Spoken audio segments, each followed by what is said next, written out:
Let it be told. A drum speaks when a mouth should be quiet. A deed speaks when a pen is arrogant. On the day the road graders coughed red dust toward the fishing town of Abanafo, a man with teeth white as boiled yam arrived with a smile that never touched his eyes. He wore a city suit the color of fresh rain and carried a leather folder, and he stood under the old baobab in Mama Efua's yard as if the tree were shading him by choice. "I bring opportunity," the man said, "a price for this compound before the road makes it crowded and noisy." Mama Efua's granddaughter, Ama, stood behind the screen door and watched the way the man's shoulders leaned forward as if he were measuring the house with his ambition. Efua's eyes did not blink. The sea wind combed her grey braids. The baobab did not move. "What is a price for a shade that raised my children?" Efua asked. "A fair price," the man said quickly, "as fair as a city knows how to be." The drum in the square muttered, the way drums mutter when a lie begins to put on shoes. 3 days before the man came, a thin envelope from the Lands Commission arrived. New survey pegs, new road alignment, new numbers that could turn dirt into gold or salt into debt. Ama read it aloud in the courtyard while the hibiscus listened. "Grandmother," she said, "they will number the plots again." Efua only nodded. She pressed her palm to the clay wall and whispered to the house as though it were a grandchild, "Here now, I will not bargain my memory for a hurry. A tale, let it be told. If this story finds you, don't slip past. Like to boost the tale, share with anyone who has watched a smile turn into a trap, and comment where and what time you are reading. City plus time. Your echoes carry the next part across the river. O child of the story, listen under the shade. In Abanafo, where the sea is a grandmother with moods and the market is a choir that never goes silent, we have a proverb. A man who thinks the path is his foot will one day step on his own toes. The man's name was Yor Sarpong, though the billboards called him Mr. Yor, your friendly realtor. He arrived with a car that purred like a cat that never caught mice. His shoes were so clean they had never met a red road. He looked at the compound, mud walls burnished by the hands of women, a courtyard swept with a palm broom, a low kitchen whose smoke had seasoned the rafters into ebony, and he saw inventory. "Mother," he said to Efua, testing the word mother as if it were a key that might open a wooden chest. "The city is moving this way. Soon there will be dust, noise, the shouting of engines. Sell while the price is still decent. I can help you avoid trouble." He opened his folder. "Papers, numbers in suits. I can offer." Here he smiled with his mouth, but not his spirit. "A compassionate price. I would hate to see a nice old lady troubled. A tale. Let it be told." Ama squeezed the screen door frame until the wood spoke softly. She was 24, with eyes that could weigh a promise like fish on a string. She had studied bookkeeping at the vocational center and could read a ledger the way other girls read gossip. The Lands Commission letter lay on the table, its numbers like shy crabs looking for holes. Efua did not move from her stool. She had a way of sitting that made you believe the stool borrowed its balance from her. "Yor," she said, calling the man by his day name as if he were also a child once, "how much is the shadow of this baobab? How much is the laughter of that corner where my boys carved their names? How much is the space where my daughter's water broke on a night the moon was thinner than a fingernail?" Yor laughed politely, the way people laugh when they have not heard a joke but want the room to like them. "Mother, sentiment is not currency." He tapped the folder. "Value is what a buyer will pay. I have buyers." He lowered his voice, a conspirator to his own plan. "And I have the patience to wait while others become desperate. The road is coming. Taxes will rise. Sell now and rest." Ama stepped out. "Show us your offer," she said, not unkindly. "Words without numbers are clouds without rain." Yor's eyes ran over Ama like a scanner looking for a barcode. He produced a paper with a logo that looked like a promise and placed it on the stool beside Efua, careful to appear respectful without risking proximity. The offer was a number with 2 commas, but the first comma was weeping.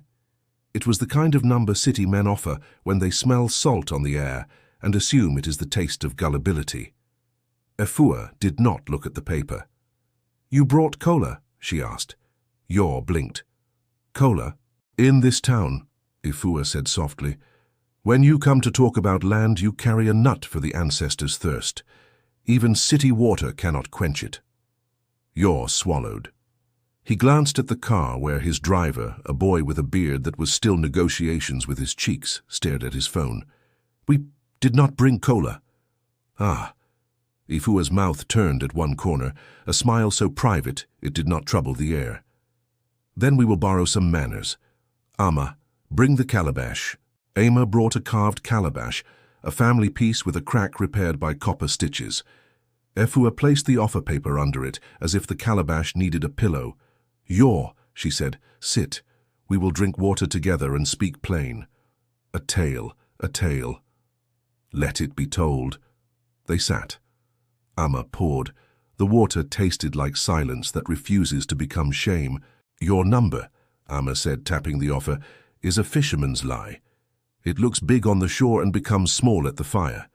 She lifted the Lands Commission letter. The new road alignment brings utility. The survey pegs will move. Our compound grows to include the strip behind the hibiscus by law. Your offer was written for the old map. Yor smiled thinly. Ah, you read. I count, Ama said. And I remember, Efua added.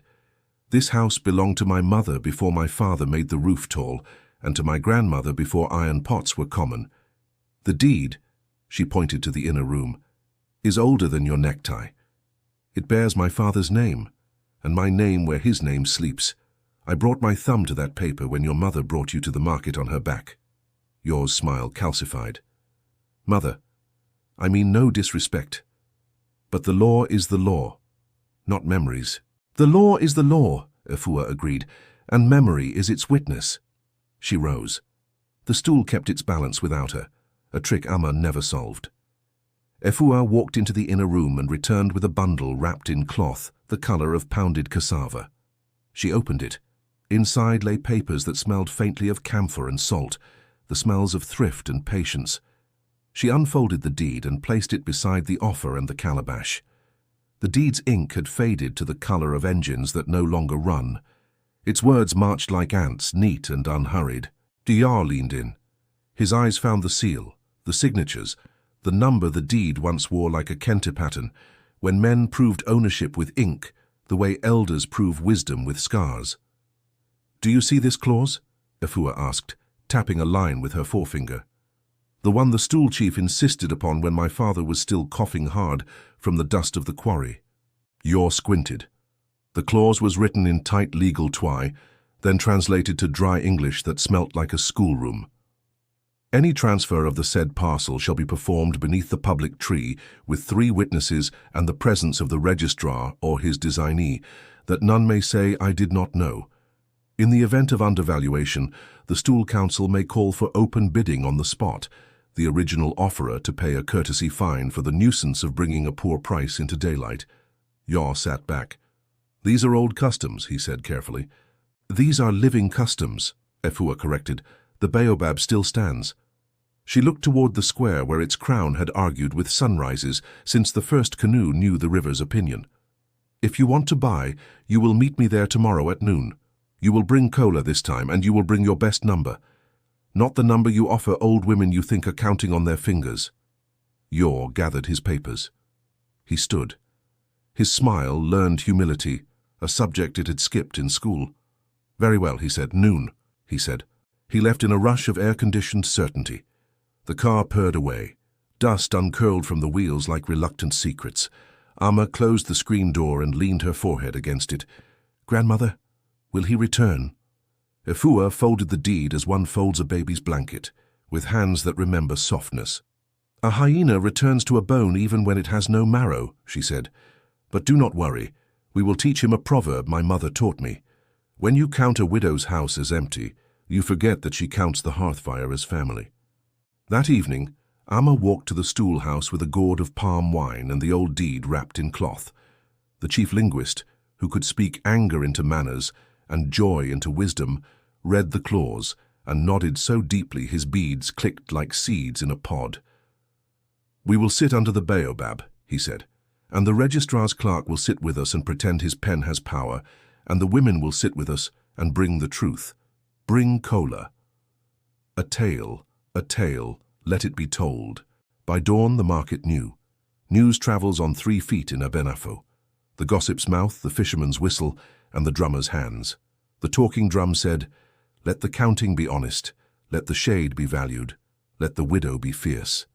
Children added, "There will be oranges at the square." People laughed. Even news must carry sugar. Yor did not sleep well. His phone burned with messages from urban investors whose names sounded like cement companies and promises. He sent texts like a man throwing stones into a river to build a bridge from impatience. "Old deed," he wrote. "Small town, good opportunity if done quickly." The replies came with numbers and suggestions, and the kind of confidence that petrol gives to matches. At noon, the baobab gathered the town. The ground under its arms remembered courtships and quarrels, naming ceremonies and uneasy truces. Mama Efua sat on her low stool, the deed in her lap, the calabash before her. On her left sat the chief's linguist. On her right sat 3 women whose eyes were rulers and whose memories were tape measures. The registrar's clerk arrived with a stamp pad he loved as a child loves a new pair of shoes. On the edge, the schoolteacher brought a scale because fairness likes to stand on numbers. Amma stood behind her grandmother with a ledger open and a pencil sharp as a small spear.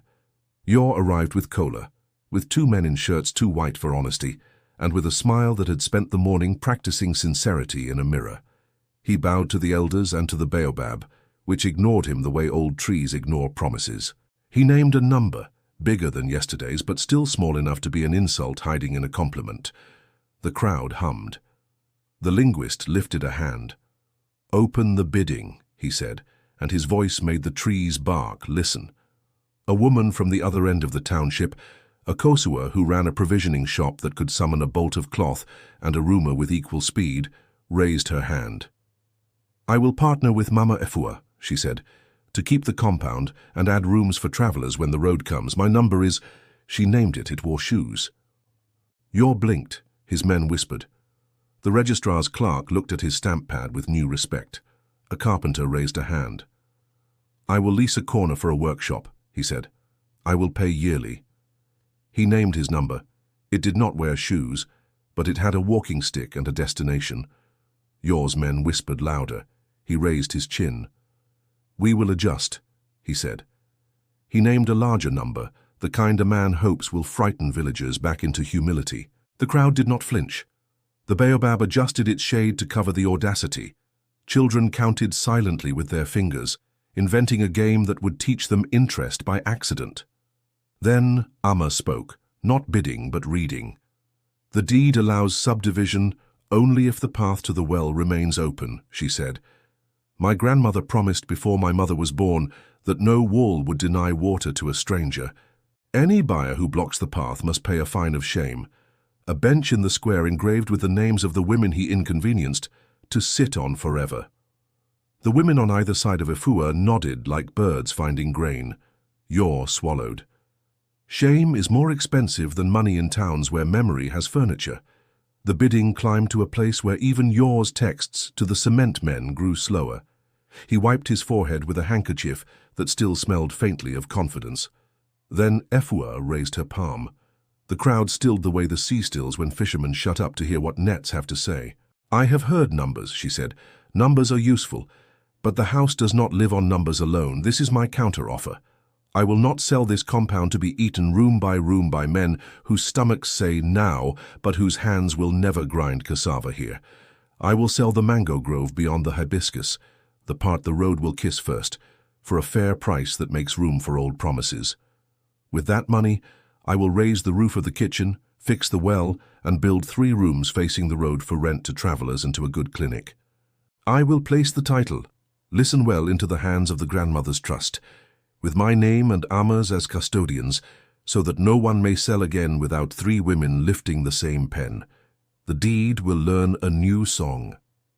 The square made the sound a school makes when rain arrives at last, small joy turning into big usefulness. The registrar's clerk blinked, then nodded as if he had taught the idea to himself. The linguist smiled with his whole face. The women beside Efua placed their hands on the calabash, as if it were a child learning to walk. Yor frowned. His men buzzed. "Mother," he said carefully, "who will buy the mango grove?" Efua looked at him with the softness that makes even hard truths easy to hold. "You will," she said. A tale, let it be told." Yor laughed before he remembered the square was listening. The laugh sounded like a door opening onto a room where no one waited. "Mother," he said, "you ask me to buy land less valuable than the compound. The grove is narrow and slopes. The soil is stingy. It will not sing in the marketplace the way your rooms will." Efua nodded. "You came to buy shade cheaply. Instead, you will buy sun at a fair price." She lifted the old deed. "Listen, Yor Sarpong, this paper is heavy with the hands of my dead. When my father pressed his thumb here, the stool chief pressed his stamp. The clause we read is not only law, it is memory written where forgetting is illegal. I will not use this paper to betray the house it describes.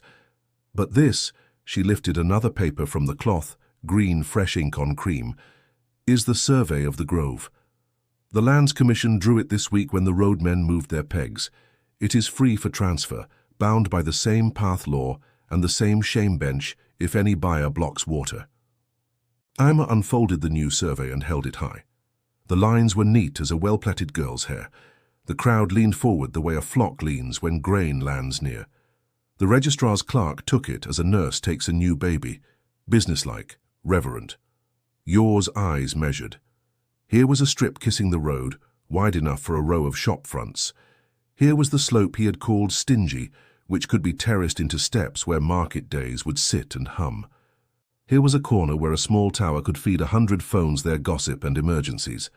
His mind, which had been trained to find profit the way a goat finds cassava, began reluctantly to respect the paper. "Name your price," he said, voice level, "and no tricks." "No tricks," Efua said. "Only terms. The price is this." She named a number that made the crowd look at one another in the way people look when a bowl is neither full nor empty. "And the buyer must contribute 1/10 of it directly to the grandmother's trust for the well and the clinic rooms. The buyer must build a low wall, not higher than a goat's back, along the path to guide strangers to water. The buyer must carve a bench with the names of the women of this compound to sit in the square. And the buyer must attend, each year on Founder's Day, the reading of the deed under this tree, to remember what money forgets." Yor bristled at the bench. Shame has a way of tugging a man's masculinity by the beard, but the crowd murmured approval like bees at a secret flower. He calmed himself. The number could be massaged, he thought. The 10th for the trust could be pledged in publicity. The low wall would cost less than a billboard. The bench, well, a bench is only a bench if you sit on it. He nodded. "I accept, if the registrar will stamp and the linguist will witness." The registrar's clerk lifted his pad like a bishop raises a sacrament. "We will stamp what is clean," he said, which is the only kind of boast a small official may make, and sleep well later. "Wait," Amma said quietly. Her voice did not try to be loud, but the baobab heard her and turned a leaf. Amma set her ledger on the calabash and placed beside the new survey a letter printed on the soft paper banks like for promises. "Grandmother," she said, "I went to the bank before dawn, when the floor still smelt like yesterday's mop. I showed them the business plan we wrote last year when I thought I would leave this town and teach accounting to other people's grandmothers. I showed them the numbers for 3 rooms and a clinic space with rent that respects the town. The manager said, 'We prefer collateral that can be moved if ideas change.' I told him, 'I am the collateral that will not move. The women of this compound are the vault.'" He laughed, the polite laugh city men wear like cologne. "But the junior officer, the one who still forgets where she puts her pen, called me back at noon. The town's new microcredit fund has money for rooms beside roads that are not owned by cowards." The crowd smiled. The registrar's clerk looked at the paper as if it might teach him to dream at his desk. "Conditional approval," Amma read. "Upon presentation of the Grove sale deed and evidence of the grandmother's trust account." Efua looked at Amma as one looks at a child who becomes a river, with joy, with fear, with relief at the stubborn way water finds the sea. "You did the work while I told the story," she said softly. "We did the work," Amma replied. You kept the story from being sold for cheap. Yor cleared his throat. So, he tried to wrap this new shape in his old impatience. We sign, I pay, I build. We sign, Ifua corrected gently. Then you pay a deposit, half today, half at registration, and the benchmaker starts tomorrow. The trust account will be opened before the sun goes home, and we will carve on the bench not only the names of the women, but also these words, and fair dealing is a kind of rain. A tale, a tale. Let it be told. The linguist rose and called the names of the witnesses. The blacksmith wiped his hands and came. The schoolteacher set his scale aside and came. The market queen adjusted her head tie and came. The registrar's clerk took up his pen the way a drummer takes up sticks. Under the baobab they signed. The ink made thin rivers on cream. The stamp made a red sun on green. Yor counted money with the speed of a man who long ago learned to do Greed's arithmetic. The deposit entered the calabash like water, and the calabash did not drown. Amma wrote receipts with a hand that did not shake. The kola nut was broken, its bitterness turning sweet because it had done its work. When it was finished, Ifua handed Yor a small paper, folded. A receipt for the courtesy fine, she said mildly. Yor blinked. Courtesy, fine. The clause you laughed at before you remembered to be polite, the linguist said, unable to resist flavoring his voice with honey and pepper. For bringing a poor price into daylight yesterday, it is small, he added, only enough to buy new brooms for the compound and chalk for the school. Yor felt the rich man's sting, that small wasp that hides in language. He forced a smile. He had spent more on tires. He paid. The clerk stamped. Children cheered because children will cheer for paper if a drum is near. The crowd began to unravel into errands. The market queen stayed. She placed a hand on Ifua's shoulder. Sister, she said, if more women made the town's deeds, we would need fewer speeches. If more men made the town's speeches promise what their deeds do not, we would still need these benches, Ifua replied, eyes bright as new cassava flour. A tale, a tale. Let it be told. In the days that followed, the grove met men with measuring tapes and women with baskets of water to keep the dust from climbing into throats. Yor's men laid out a low wall with stones that fit together like cousins. A mason named Kwabena carved a bench from a slab of tamarind wood, hard as counsel and handsome as pride. He sanded it until it remembered the tree. He carved the names of the women of the compound until the bench remembered who would sit on it. On the back he cut the words, Ifua demanded. Fair dealing is a kind of rain. The trust account opened with a ceremony that the bank manager tried to make small and the teller tried to make solemn. The women entered in their best cloth and their worst patience. They signed with slow pride, the way one writes a child's name the first time. The teller whispered to Amma, we will waive the fees, and Amma whispered back, no, we will pay the small ones. Let the bank learn to serve us without guilt. The manager pretended not to hear the lesson. The road graders passed coughing. The dust settled like a blessing delivered by an uncle, who arrives without greeting but with gifts. Men with clipboards measured the new frontage. A woman with a laptop frowned at the sun until someone brought her a hat. The town carried on. Fish were gutted. Goats negotiated with rope. Gossip sprouted and bore fruit. Then Yor made his first mistake in the new season. He tried to fence the shallow bend of the path where women turned their hips to balance water. He did not put a wall. He strung a line of wire with bright flags, the way construction men flirt with land they intend to marry later. He told himself it was temporary. He told himself benches are for old men, not for decisions. The next morning, before the sun had chosen which shoulder to lean on, the bench sat in the square. The women sat on it. Amma stood with the paper. The linguist came with his staff of speech. The wire had been cut by a hand that knew how to cut without breaking. The bright flags had been tied to the bench for decoration. Shame turned into festival. Yor arrived with a face the color of boiled ground-nut soup, pleasant but warning. Ifua did not stand. She had learned, as old queens do, that sitting can be a higher throne. Yor, she said, you have put a thread over a river. It will not hold fish. Remove it. Yor opened his mouth and then closed it. He looked at the faces of the women, at the bench with its stubborn proverb. He looked at the path where a girl of 9 was already walking with a pan of donuts her mother had told her not to spill, and where an old man with a cane could refuse to choose between dignity and a detour. He lifted his hands. "Forgive me," he said. "My workers did not know." "Teach them," Efua said, "and then bring your body to Founder's Day to hear the deed again." He nodded. He signaled. The wire went away. The flags remained on the bench because a town is allowed to decorate its memory. A tale, a tale. Let it be told. By the month's end, the first room rose like a fact. Amma ran numbers on scraps and on official paper, teaching each to agree with the other. A traveling nurse from the district clinic came to look at the future space and said, "If you put a sink here, the mothers will bless your hands." And Amma moved the sink on the drawing and asked no one's permission but the plumber's. The mangoes near the road ripened and fell. The children invented a game that used them as balls and invented a rule where losers had to bring water to the workers. Yours, urban investors, came in shoes that believed they were better than dust. They spoke to Yor the way concrete speaks to sand, already believing the mixture belongs to it. They looked at the grove and saw rents. They looked at the path and saw a problem.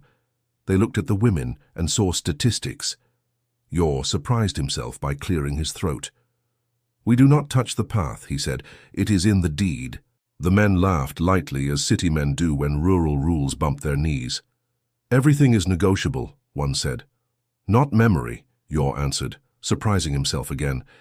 He felt the bench at his back like a brother standing there. He put the contract in his folder and did not open it for them. That night he sat in his rented room and turned the small paper Efua had given him over and over. Courtesy fine. The words had been sweet humiliation. Now they tasted like schooling. He realized he had spent much of his life avoiding benches and trees, and the kind of eyes that do not need calculators. He was good at numbers, yes, but he wanted to become good at fairness, the way a goat wants to become good at not eating the neighbor's yam. Slowly, reluctantly, because peace sleeps better than appetite. On a Sunday afternoon, he visited his mother in the city. She poured him light soup and scolded him for eating too fast. He told her the story of Efua and the deed and the bench. She sucked her teeth in that soft way villages teach their daughters. "Ah," she said, "so you met someone older than your greed. Good. Sit up straight. I know that woman. When I was 16, she slapped my hand away from a hot pot and told me, 'Pain is an impatient teacher, but it teaches.' You listened to her." Yor laughed, shamed and blessed. He listened. A tale, let it be told. Founder's Day came dressed in drums. The square wore new cloth, flags from schoolrooms, garlands plaited by girls whose laughter perturbed sparrows, palm fronds like green applause. The bench sat not far from the baobab, its tamarind face oiled and shining. On its back the carved proverb held sunlight like a basin. Fair dealing is a kind of rain. The new rooms faced the road with windows that smiled without boasting. The clinic space smelt faintly of paint and future.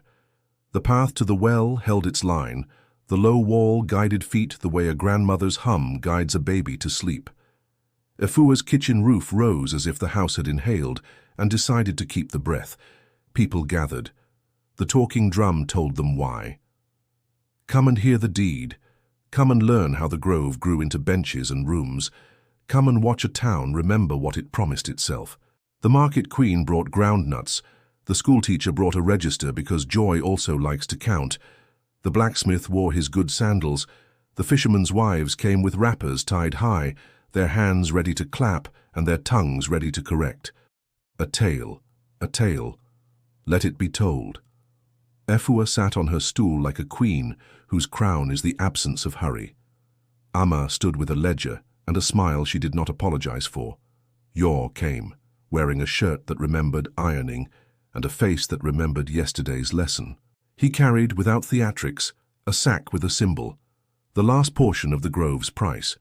He placed it in the calabash and bowed, not to the calabash, but to the bench.